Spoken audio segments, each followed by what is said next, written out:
Hello everyone, welcome back to another video. Today I'll be showing you how to activate VPN on Opera GX Mobile. Is it possible? Let's find out. You can try this on either Android or iPhone, but be sure you're running the latest version of the Opera GX gaming browser. Once you open the browser, you'll quickly notice that there's no VPN button visible anywhere on the screen. Scrolling down only displays game content, and unlike the desktop version of Opera GX, there's no direct access to a VPN feature on mobile. Even if you tap the Opera icon in the bottom right corner to open the settings, you won't find any option to turn on a VPN. Switching to private mode doesn't help either. The VPN feature is still nowhere to be found, even within private browsing settings. This is because the mobile version of Opera GX currently does not support VPN functionality like the desktop version does.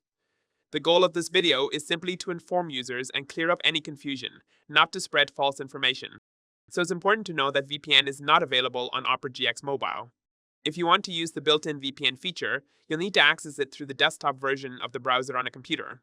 If you found this video helpful, don't forget to like and subscribe. Thanks for watching.